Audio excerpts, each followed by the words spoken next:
Welcome to another story. Subscribe and like this video, it really supports the channel.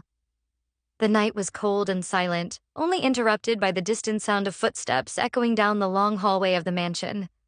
The place, with its polished marble floors and heavy dark velvet curtains, breathed an atmosphere of power, mystery, and decay.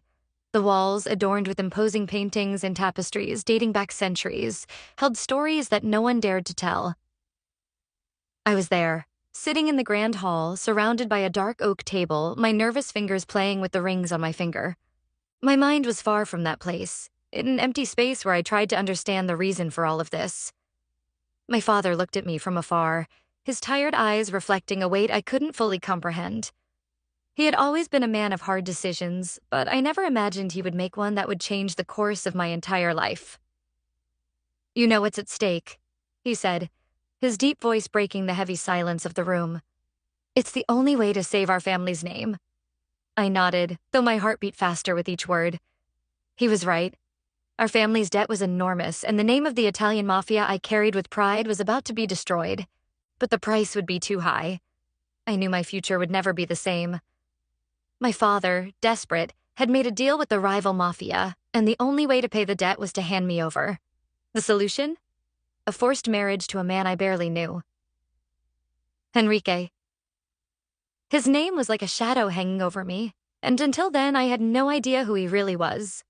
But the emergency meeting that had just taken place, where his name was mentioned, cleared everything up. Enrique wasn't just any mafioso. He was a condemned man, someone the mafia had marked for death, but for some reason he now had a debt to my family. And according to the proposal, my marriage to him would be the only way to save him. "You'll meet him tomorrow," my father said, as if it were just a formality. "And you'll do whatever it takes to make sure the marriage happens." I couldn't help but let out a heavy sigh, trying to control the emotions bubbling inside me. Enrique was a man of renown, but I knew very little about him. I knew of his fame, the loyalty he had to his own mafia, the battles he fought to prove his worth. He had lost everything, including the woman he had loved, a woman who, according to rumors, had driven him to the brink of war. My father seemed unaware of my distress. He just wanted to ensure that with the signing of the marriage contract, everything would return to its rightful place. But I couldn't help but wonder, did Enrique know that by agreeing to this marriage, he was also accepting me? And what would he think of me, a woman forced to surrender to him by an agreement? The answer came soon after. The door opened with a soft creak, and the room instantly chilled. A tall man dressed in a flawless dark suit entered. His presence was overwhelming, his dark eyes penetrating my soul as if he had known me for years. He didn't smile, didn't make any friendly gestures. He was just him.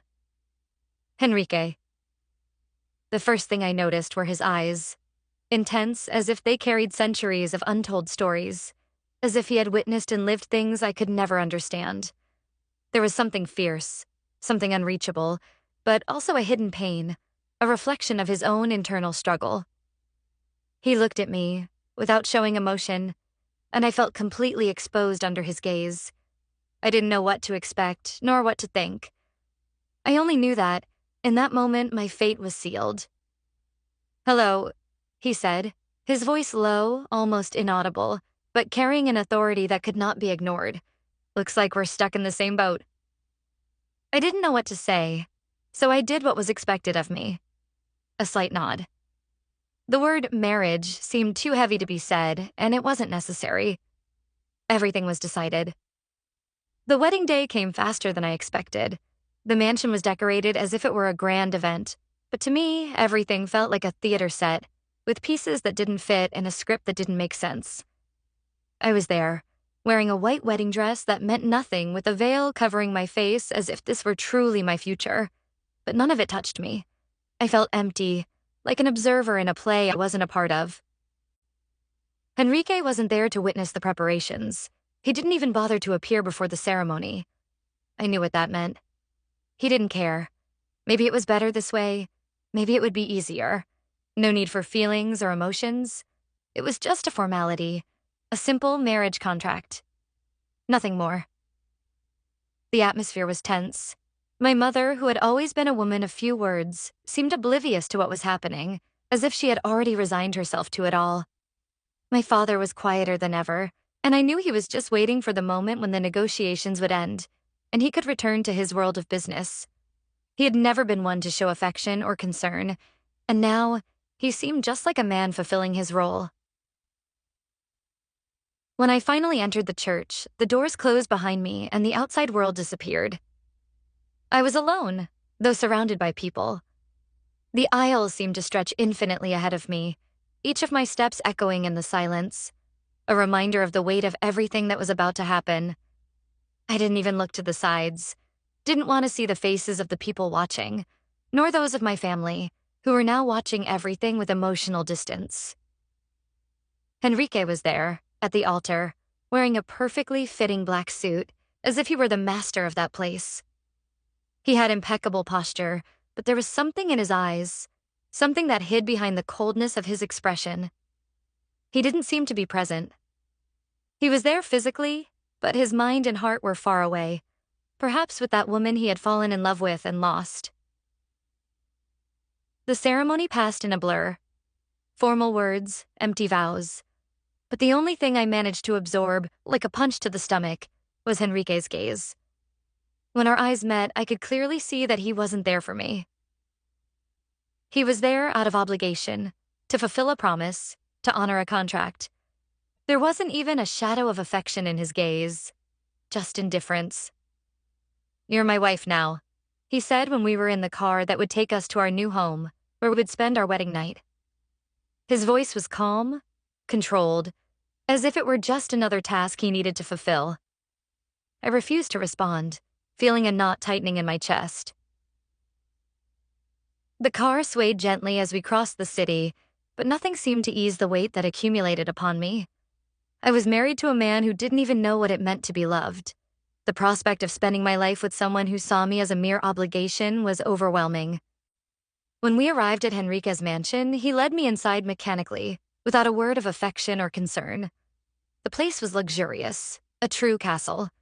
Heavy curtains adorned the windows and priceless paintings decorated the walls, but I couldn't see anything beyond the loneliness that enveloped me. "This is our home now," Henrique said, taking off his coat and heading straight to the bar. He seemed immune to what was happening, to what awaited us. "Do as you wish. I'll sleep in my office." I looked at him, feeling growing anger. He was treating this as if it were a simple business contract, with no regard for anything. It was as if I were a stranger in his life, and he was just someone fulfilling a formality. But what angered me the most was the fact that he didn't seem to care about how I felt, what I thought. He was there, slouched in his chair with a glass of whiskey in his hands. Without thinking, I turned and went upstairs to where my room was. When I entered, I found a bed far too large for one person. The walls were decorated in shades of gray and silver, and the soft light filtering through the window seemed almost unreal. Everything in that place reminded me of Henrique's coldness, of a man who didn't believe in feelings, of a marriage that meant nothing. I lay down on the bed, staring at the ceiling, trying to understand how my life had led to this point. I was married to a man who didn't love me, and who, as far as I knew, didn't even care about my presence. I was a part of a game, a pawn on a chessboard where no one cared whether I won or lost. The door slowly opened and I saw him. Henrique was there, standing in the doorway of the room. His eyes were empty, but there was something more behind that gaze, a calculated coldness, as if he was studying every move I made. "I know this isn't what you wanted, but it's what we need now," he said, his voice calm, emotionless. "And you'll learn to live with it." I closed my eyes, trying to hold back the tears. I didn't know how to survive this marriage, how to live with a man who didn't see me, who didn't want me. But one thing was certain. I wasn't going to submit so easily. The following morning didn't bring relief to my troubled mind. The darkness of the night dissipated, but the weight of the marriage remained. The soft light coming through the window wasn't enough to illuminate the hole inside of me. I felt like I was drifting, directionless, with no control over anything. Henrique was somewhere in the mansion, but he felt as distant as the moon. We hadn't exchanged a word since the night before, but the tension between us was palpable, like a rope about to snap. I got out of bed with a heavy sigh, trying to find some sense of normalcy, but the silence in the house was deafening. In the hallway, I encountered one of the servants who greeted me politely, but without the familiarity of someone who knew me well. They were probably used to Henrique's cold orders, and I, newly married to him, was just a piece in this power game. I decided to explore the mansion a bit while he hadn't appeared yet. I passed by several luxurious rooms, lounges adorned with expensive furniture, but nothing that could make me feel welcomed. It was a palace of ice, full of valuable objects and imposing walls, but without any warmth. As I walked, I found Henrique's office. The door was slightly ajar, and I couldn't help my curiosity. Something inside me told me I needed to know more about him, about the man I had married. Without hesitation, I pushed the door open slowly and entered. Henrique was behind his desk, looking at papers, immersed in work, as if nothing was happening in his personal life. His presence was imposing, and even the surroundings seemed submissive to his authority.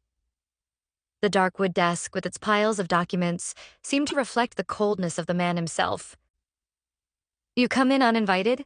he said, his voice cutting but without surprise. He didn't even look up at me. "You're so busy that you don't notice when your wife enters your office?" I responded, trying to maintain my composure, but the anger was starting to seep into my words. I was tired of being ignored. He finally lifted his eyes, staring at me with that characteristic coldness. "You're my wife by contract, not by any affection. Don't forget that." I knew that, but hearing his words made me feel like I was nothing more than property, something disposable. I tried to ignore the pain those words caused, forcing myself not to show weakness. "I know," I replied, calmer than I felt. "But at least you could try to act like a civilized man for a moment." He stood up from the chair, his heavy steps echoing through the room, but his posture was even more imposing now. He stopped right in front of me, taller than me, dominating the space with his presence. "Be careful with what you say, my dear. Remember that, no matter that you're married to me, you're still a pawn in this game. You may not like it, but that's the reality." I tried not to tremble at his words, but he left me no choice. He was tightening the grip on me, constantly reminding me of my place. It was hard not to feel fear, but there was also a spark of defiance inside me. I didn't want to be submissive to him, but I knew I couldn't do anything immediately. It was just a matter of time before I found a gap, something that would give me the power he believed he had over me. He stepped back and sat down again at his desk, picking up a crystal glass and pouring a drink I didn't even dare to identify. He looked at me with a cold smile. "Where are you going now?" "There's nothing left to do here except wait for me to return home at night." "I don't expect anything from you," I retorted, my voice firmer than I felt. "I am my own person." He merely shrugged, as if my response were irrelevant. "Yes, as far as you know, but the reality is different, and in the end, you'll need me more than you imagine."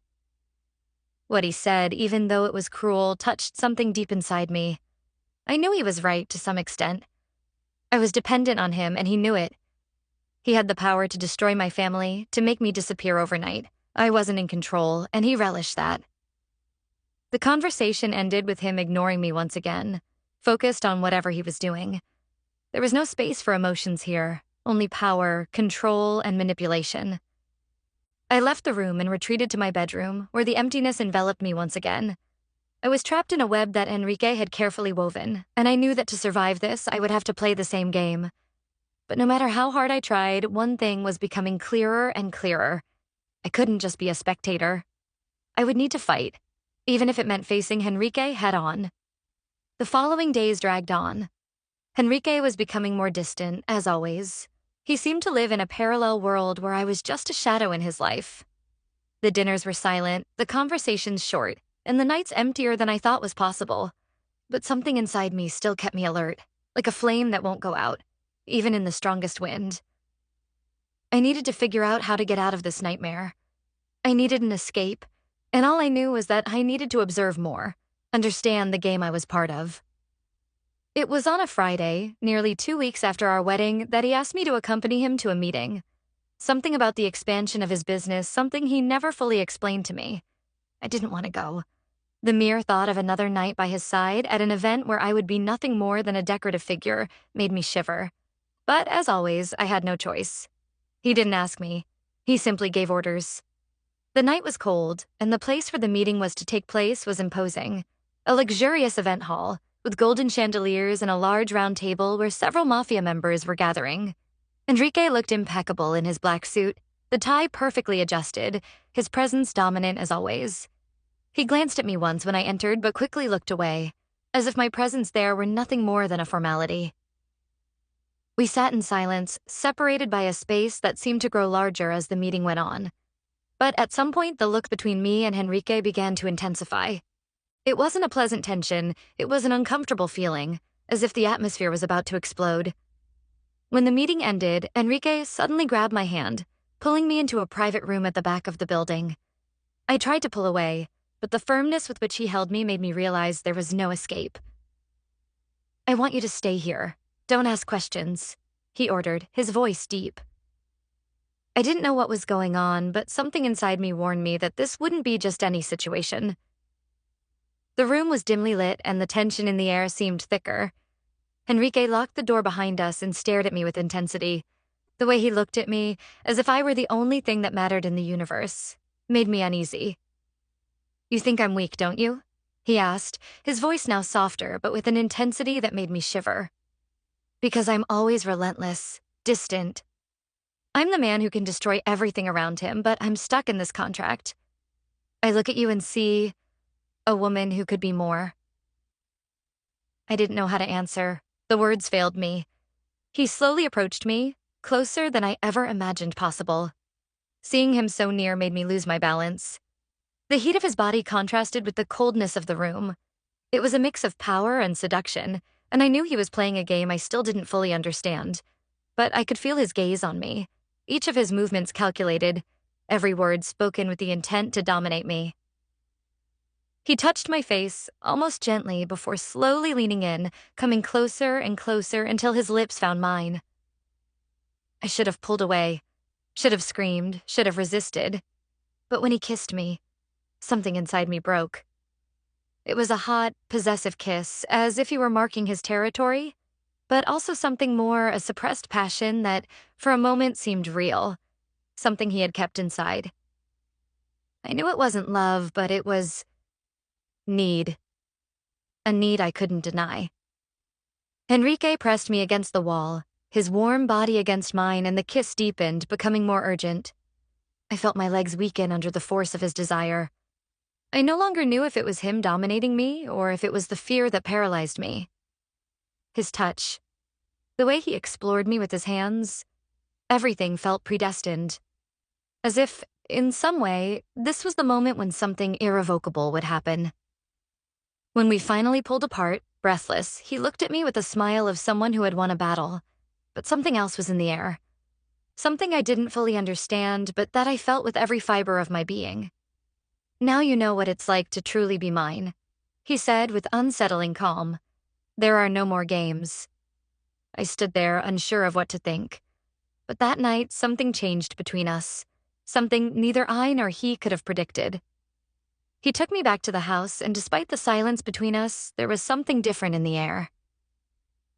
A few days later, I noticed something I had never felt before.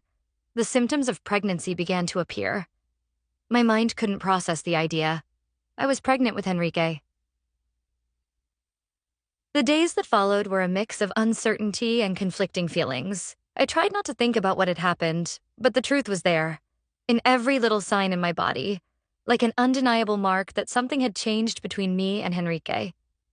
The delay, the constant nausea, the unexplained fatigue. I knew what it meant, but I didn't want to believe it. I had given myself to him that night, without thinking, without knowing what would happen next. But now, with the symptoms growing each day, the truth became impossible to ignore. Enrique, in turn, showed no clear reaction to what had happened. He was more distant than ever, as if the days when he had gotten closer to me were a flaw in his own armor. When I finally confirmed, through a test, that I was pregnant, my mind collapsed. The first thing I did was look for Enrique. I didn't know what to expect, or what to say. My heart raced. The words were stuck in my throat. He was in the living room, talking with some men from his inner circle.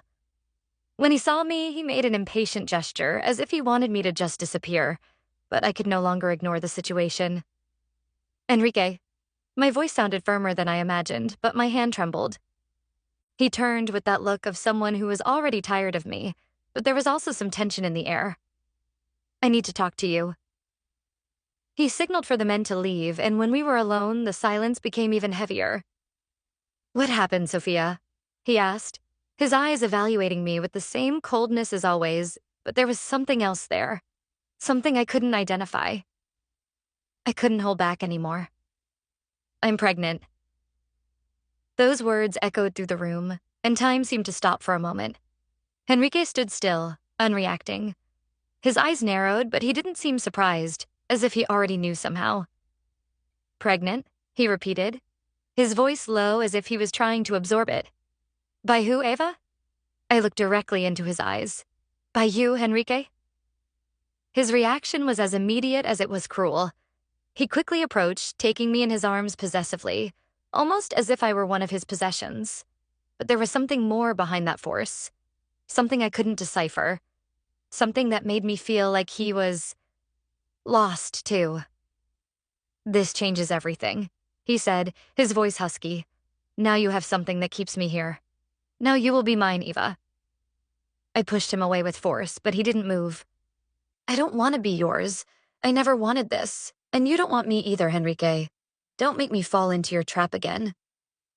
He looked at me almost despairingly, and for a moment I thought he might let me go, that maybe he would let me leave. But that didn't happen. He pulled me back into his arms once again.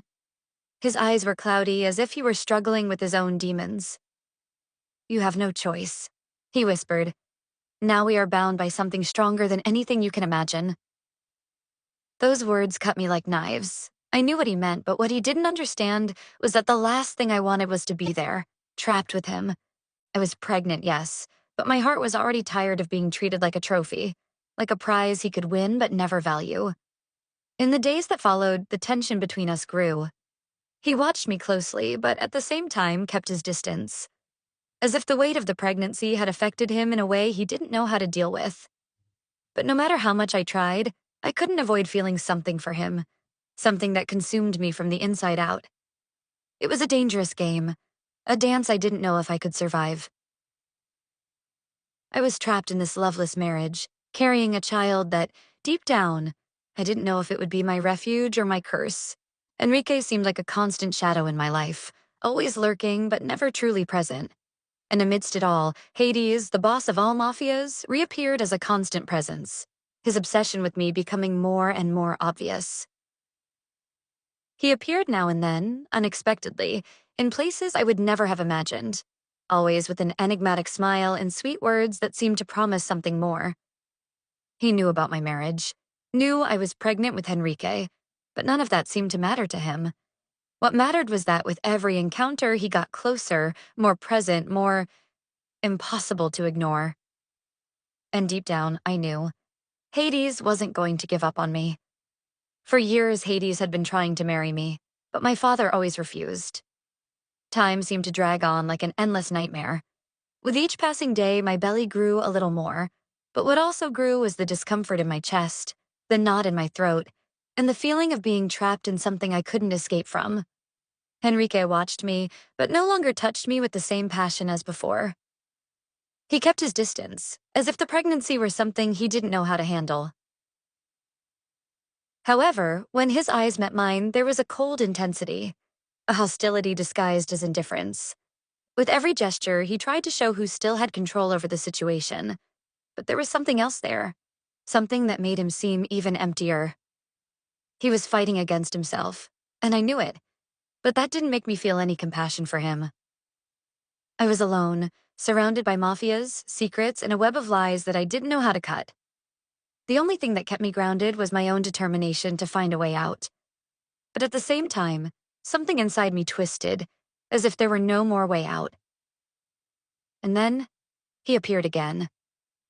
Hades, the man who, over the last few months, had become more than just an unknown presence in my life.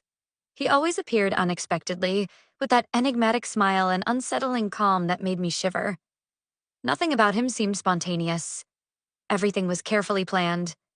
I didn't know if he did it to seduce me or if he just liked to have me within his reach, like a predator who enjoys playing with its prey before consuming it. This time, he was bolder. I was in a meeting with Henrique and some of the clan members discussing business matters. The atmosphere was charged with tension, with words being said harshly as if everyone was just waiting for a reason to explode. I felt out of place once again. I didn't belong in that world, no matter how much they tried to convince me otherwise. Then the door opened and Hades walked in, with that unrecognizable smile on his face. He greeted everyone with a nod, and his eyes quickly passed over Henrique before fixing on me. It was as if he were devouring me with his gaze. My heart skipped a beat, and I quickly looked away. He knew exactly what he was doing. The room fell silent for a moment, as if everyone were waiting for what would happen next. Hades didn't care about the uncomfortable silence. He walked up to me with slow, measured steps until he was so close I could smell his intoxicating perfume. He stared at me for a long moment before saying, in a low and seductive voice, "Sophia, how is the future mother?" His tone was almost a provocation, but at the same time, there was something else there. Something I couldn't identify. Henrique, who until then had been silent, turned abruptly to Hades, his eyes full of distrust. "You should stay away, Hades," Henrique said, trying to hide the anger in his voice but unable to mask the rising tension. Hades just smiled, as if it were the funniest thing he'd ever heard. He got even closer to me, as if completely ignoring Henrique's presence, and placed a hand on the back of my chair. I could feel the heat of his body and the way his proximity made my heart race. Something inside me was giving in, and I couldn't avoid it. "I'm just interested in how our beautiful Sophia is doing," he said, in a tone that made my legs weaken, though I tried to disguise it. "After everything that happened, it's good to see she's doing well." He knew exactly how to affect me, and he knew that Henrique was there, watching every movement of his with a silent fury. I took a deep breath, trying to regain my composure. "I'm fine," I replied, trying to keep my voice firm, but the lack of control over my own emotions left me vulnerable. "Now, if you'll excuse me." But before I could stand up, Hades lightly touched my shoulder in an almost intimate gesture and said, "I will be waiting for you, Sophia. Don't forget that." Those words echoed in my mind as he walked away, leaving behind a sense of loss and unrequited desire. I wanted to hate him. I wanted to walk away. But the truth was that he was becoming an irresistible presence, a force I didn't know how to face. Henrique looked at me with an angry expression, almost as if he saw me as the source of his rage. "You should stay away from him, Sophia," he said harshly, his penetrating eyes glaring at me. But I couldn't respond. I couldn't give him an answer that was true because deep down I knew he had no power over me. He didn't love me, and I didn't know how much longer I could keep living in this marriage, with our lives and feelings tangled in a web of lies and deceit. In the days following that meeting, Hades' presence became even more constant. I tried to ignore him, focusing on my own survival, but he was always there. Somehow, he found ways to get closer to me, whether in business meetings or casual interactions. His gaze, always sharp and seductive, never let me go. I knew he was watching me, waiting for the right moment to infiltrate deeper. But it was impossible not to feel an increasing attraction to him. Something in me, maybe a more primal instinct, told me he was dangerous. But at the same time, I found myself wanting more. It was a disconcerting feeling, as if he was the only one who could understand me in this dark world. Henrique, on the other hand, was becoming more and more absent, colder, more distant. He had fulfilled his role now that my pregnancy was evident, and the truth was, he didn't know how to handle it. On one of those days, while I was in an isolated room in the mansion, just with my thoughts and the windows open to the view of the city, I was interrupted by a shadow that appeared at the door. It was Hades. He was there, in his usual arrogant and confident posture, but something in his gaze seemed different. "Are you alone?" he asked, his voice rough, carrying a tone that made my body shudder without me being able to stop it. Before I could respond, he entered the room without asking permission, closing the door behind him. The sense of confinement was immediate. We were alone, just him and me. "I was thinking about you," Hades said, slowly approaching. The tension between us was palpable, as if every word, every breath was a provocation. I took a step back, trying to maintain control of the situation. Hades, this is not the time for this. He smiled, a smile that was both a challenge and a promise. You still think you can escape from me? You think you can stay distant as if that were possible? My heart raced, and I felt more vulnerable than I wanted to admit. He took another step closer, and I could smell his strong, intoxicating scent, mixed with the smell of smoke and power that he exuded. I saw how you looked at me, Sophia, he said with a softness that almost made me lose control. I know what you feel. I opened my mouth to protest, but the words failed me. He was right. Somehow he knew more about me than I did. You're lost, Sophia, he continued, now closer, his gaze fixed on mine. You don't know where you're going. You don't know who you're standing next to, let alone who you married. But I can show you. His words were venomous, but at the same time, they drew me in a way that terrified me. It was as if he knew how to manipulate me, how to control me. I was in his hands, and he knew it. He raised a hand and unexpectedly touched my face with a gentle yet possessive gesture. You can't escape from me, he whispered, his eyes fixed on mine. I'm the only one who understands what you really need. I felt the heat of his hand on my skin, and for a moment I almost wished he would take me right then and there. But reality hit me hard. He was dangerous, much more dangerous than anything I could have imagined. And I didn't know how far he was willing to go to have me. I don't want this, I said, my voice trembling. I don't want you to touch me, Hades. I don't want this. There was tension in the air, and the weight of his presence suffocated me. But he didn't pull away. On the contrary, he leaned in a little more, getting so close that I could feel his hot breath on my face. I know what you want, he whispered. You're just afraid, but I can give you what you need. Before he could say anything else, I heard the door open, and Henrique appeared at the entrance, his penetrating gaze fixed on Hades. The air froze instantly between the three of us, and the tension became palpable. I saw the anger on Henrique's face, but he tried to maintain composure, his posture rigid and his eyes intense. Hades, Henrique said, his voice low but full of threat. What are you doing here? Hades slowly pulled away from me, but his gaze remained intense. I was just showing her what she really wants, he said, his voice laced with irony. Henrique moved toward us, placing himself between me and Hades, a barrier that no longer seemed so effective. I was in a dangerous game, and I didn't know how far rage and desire could take me. You're crossing the line, Hades, Henrique said, now with a cold, threatening tone. I won't allow you to do anything to her. Don't worry, Hades replied, with a smile that sent chills down my spine. I was just showing her what she needs to see. And with those words, he left the room, leaving behind a heavy atmosphere filled with tension. I looked at Henrique, and he looked back at me with eyes full of fury. I don't want him near you, Sophia. I won't allow it. But what Henrique didn't know was that the distance he was trying to create between Hades and me was becoming increasingly difficult to bear. Something in me, something I couldn't understand, was drawing me to that man. And I knew I couldn't ignore what was growing inside me anymore. The line between fear and desire had blurred, and I didn't know what to do about it. The following days were a blur of tension and insecurity. I knew something was changing inside me, something I couldn't ignore anymore. Henrique seemed more and more distant, involved in his own issues, maybe to deal with the impending fatherhood, or maybe because he had already lost interest in me. Not that he had much to offer emotionally, but I couldn't deny that his absence made me think more and more about Hades. Hades, the man who appeared out of nowhere and relentlessly had invaded my life. He didn't just challenge me, he destabilized me.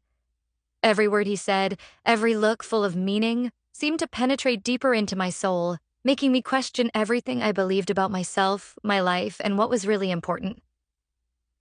I couldn't deny that part of me wanted him, and perhaps the worst part was the way I was starting to see his presence as a constant need. He wasn't just in the back of my mind anymore. He was there, constantly, watching me, waiting for the right moment to act. It was on a particularly quiet night that the truth revealed itself. I was in the mansion's library, books scattered around me, trying to distract myself with some study that gave me some sense of control over my life. But the sound of the door opening alerted me to his presence. Hades. He entered without ceremony, his imposing silhouette filling the door. His boots made a soft sound on the wooden floor, and his gaze met mine without hesitation. "You seem lost in thought," he said, approaching with slow, almost predatory steps. I stood up, trying to maintain my posture, trying to move away from the whirlwind of emotions he always stirred in me. "What do you want, Hades?" He smiled enigmatically, his eyes sparkling with a mix of amusement and a kind of hunger that I couldn't identify. "I just want to talk," he said, his voice so calm and low that it made my stomach churn.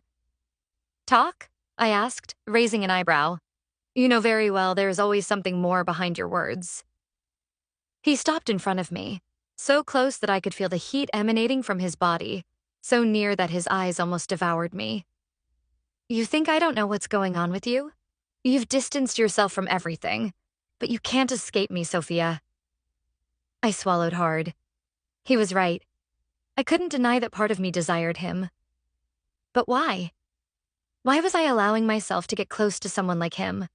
Someone so far removed from everything I knew and everything I thought was right? Hades took a step forward, and his gaze was now heavy, filled with a latent desire that seemed to make the air thicker. He slowly reached out and touched my chin with his fingers, lifting my face so our eyes could meet more intensely. "You think I can't see what's going on inside of you?"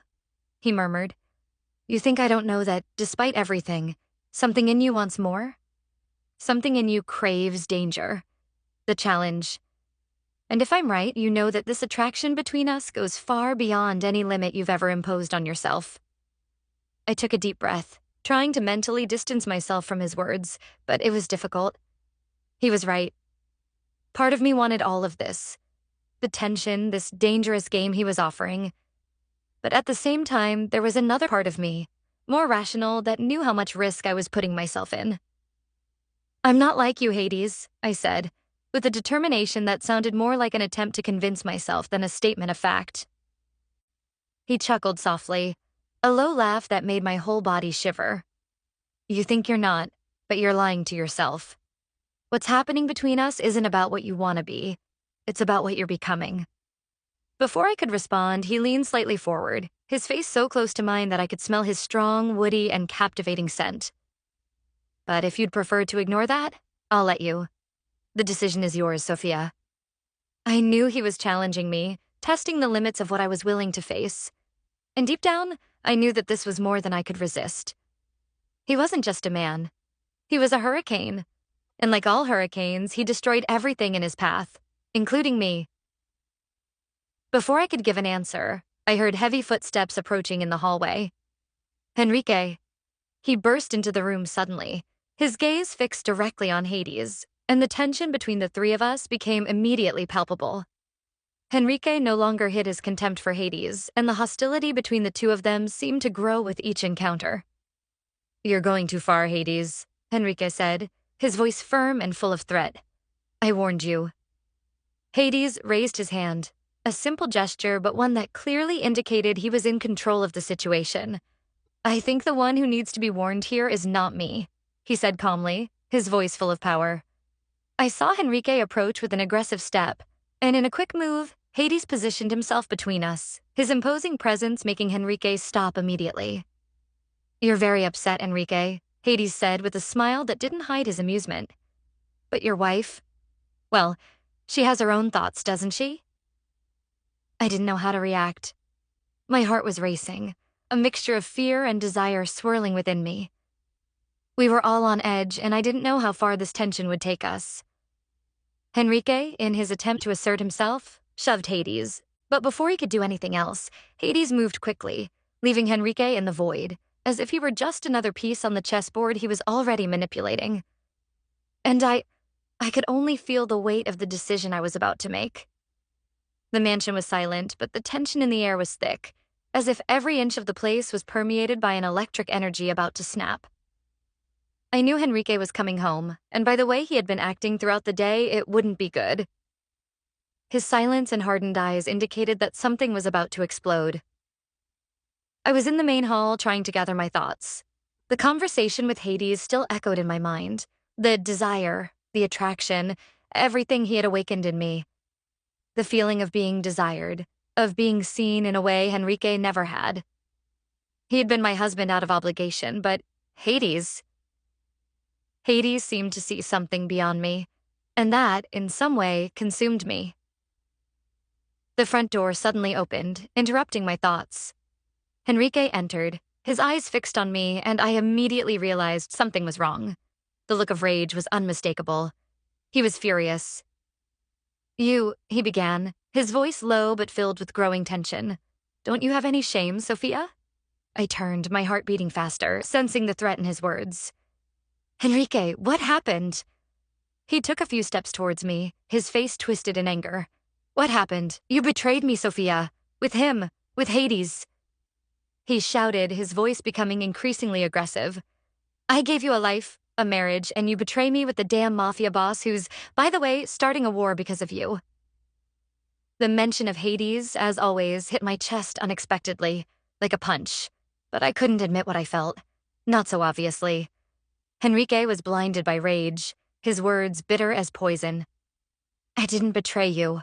My voice came out almost as a whisper, but with a firmness I didn't know I had. There's nothing between Hades and me. What he did was a business proposal. Nothing more. Henrique took a step forward, almost invading my space. His eyes were shining with a mix of hatred and jealousy. Don't lie to me, Sophia. I saw the way you looked at him. The way he looked at you. You humiliated me. All because of this man. And you tell me there's nothing between you? I was paralyzed. Henrique's words burned like flames, and the weight of everything he said crushed me. I didn't know what to say anymore. I knew he was desperate, but his rage was blinding him, not seeing how out of control the situation already was. I'm not your property, Henrique, I tried to say, my voice a little stronger, but there was still a thread of insecurity. I can't be controlled by you. I'm a woman with desires, with choices, and I'm not here to be controlled by you or anyone. Henrique's reaction was immediate. He charged at me furiously, and before I could react, he shoved me brutally. The impact was too strong, and I barely managed to balance myself before crashing violently to the floor. The pain was instant, but panic overwhelmed me when I realized what was happening. I was down, feeling terrible pressure in my abdomen. Sophia. Henrique knelt quickly beside me, but his face was unrecognizable, filled with guilt and rage, as if he no longer knew what to do. I was lying there, powerless, the pain invading my body. I looked at him, tears in my eyes, and what I saw on his face was a mix of fear and regret. But none of that could erase what he had just done. I looked at my belly, my heart racing. The pain wasn't just physical. It was something deeper. The feeling of loss, of being destroyed from the inside out, left me in shock. The baby, my baby. I knew deep down that something had happened. I could no longer feel life inside me. The loss was imminent, and I was paralyzed. No, Sophia, please, no, Henrique exclaimed, his voice thick with emotion. But it was too late to turn back. He had pushed me with so much hate that the baby's fate was sealed. I couldn't speak, couldn't move a muscle. The pain was so intense, so overwhelming that all I could do was hold my belly, trying to protect what was left, but fate had already been decided. Henrique looked at me, lost in his guilt, but the truth was that I couldn't feel any empathy for him anymore. He was no longer the man I married, no longer the man I tried to understand. He was a stranger, a man completely consumed by rage, and now he had destroyed the only thing that could have united us. That scene, the fall, the pain, all of it was the final point for what could have been any chance of rebuilding. Our marriage was already destroyed before this, but now all that was left was ashes. And the most painful part? I knew I couldn't go back. Henrique stayed by my side, trying to help me, but I knew there was nothing he could do anymore. Sophia, I didn't mean to. I didn't know. I looked at him with an empty heart. It doesn't matter, Henrique. You did this. I slowly got up without looking at him and walked over to the window, gazing out at the dark night outside as if it could offer me some kind of solace. But all I saw was a deep darkness, like the emptiness now filling my heart. Henrique remained silent, and I knew he was watching me, but I no longer wanted anything from him. I didn't want to be part of this game of mafias and betrayals anymore. I wanted to escape, but I knew the weight of my situation wouldn't allow me to do that so easily. "I'm leaving," I finally said, my voice low but firm. "I can't stay here with you, Henrique. Not anymore." He took a step toward me, but I stopped him with a gesture, raising my hand to push him away. "No, Henrique, it's over.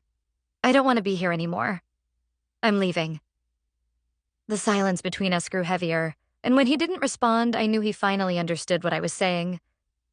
He had lost me for good. Time passed since that night, and the pain of loss still seemed to be engraved in every corner of my being. I had distanced myself from Henrique, leaving behind the house, the memories, and everything that had once been ours. I sought refuge in my own silence, gathering strength to move forward. Each day away from him felt like a small step toward reclaiming my freedom, though the scar of loss remained. However, fate didn't take long to make its presence known in my life again. Henrique, the man I thought I knew, was finally unmasked in an emergency meeting of the mafia families, an event I had avoided until then. He, with his facade of a serious and unyielding man, now seemed like a shadow, exposed before everyone. The game of intrigues and secrets he had played for so long was about to end, and I knew this was the opening I needed. I was sitting in a cold, impersonal room, waiting for the meeting to begin, feeling the weight of the other mafia family's gazes on me. I was no longer Henrique's wife. I was Sophia, the woman who had suffered at his hands, and I was there to watch his downfall. The meeting began, and I couldn't help but feel a mix of anger and relief knowing he would finally face the consequences of his actions. The room filled with murmurs as the mafia leaders took their seats, and I watched closely, trying to understand what was coming. I knew Henrique was among them, hidden under his usual demeanor, but I no longer saw him as my husband. He was just another of the cruel men who had manipulated my life, and today would be the day to expose him to everyone. The atmosphere was tense, the glances sharp like knives, and I realized for a brief moment that I was no longer just a spectator in this reality. I was part of it, but now I controlled my destiny. The meeting began, and soon the first topics were discussed. Among them, Henrique's name came up. He was at the center of a conspiracy that involved more than I had imagined, and as I listened to the accounts, I couldn't help but notice the number of lies he had fed for so long. He was playing a much bigger game, trying to manipulate the mafia families to put himself on top, not realizing that his arrogance would lead to his destruction. Then the opportunity I had been waiting for arrived. Henrique, who until then had seemed calm, found himself faced with a revelation that completely unmasked him. Proof of his betrayals, his alliances with rival factions, and his involvement in dirty deals that went far beyond anything he had ever told me. He was finished. The mafia of my family, which had once protected him, now rejected him. His fate was sealed, and when he stood up, visibly shaken, the only thing I could do was look directly at him, showing no emotion. He knew the end had come for him, and I saw the opportunity to take the final step. When the meeting ended and the room began to empty, I walked over to my lawyer who had been waiting from a distance. The words were ready, and I knew the moment had come. Henrique had fallen, and I would finally have the chance to annul the marriage. The contract that had bound us now seemed so empty, so worthless. "I want the marriage annulled," I said firmly. "Today, right now." My lawyer looked at me with a surprised expression, but the decision was made. He knew what I wanted, and nothing would make me change my mind. Henrique was nothing to me anymore. What he had done to me was unforgivable, and now, with the opportunity in front of me, I would take back what was rightfully mine, my freedom. The night that followed was charged with tension. While Henrique tried to understand what had happened and how his lies had been exposed, I was in a place I no longer recognized. The pain of loss was still there, but now there was something different in me. I was stronger, more determined. I was no longer the woman who accepted being manipulated. I was in search of something more, something Henrique could never offer me. And then, in the darkness of that night, something unexpected happened. Hades, the man who always seemed to watch from afar, appeared again.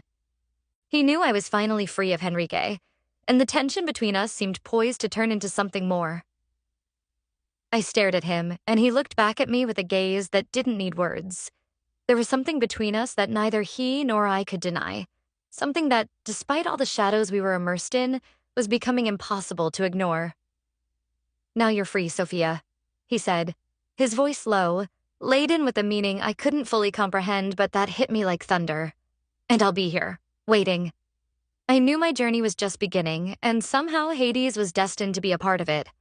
But I also knew that the past still left its marks, and that somehow I would have to face everything that had happened.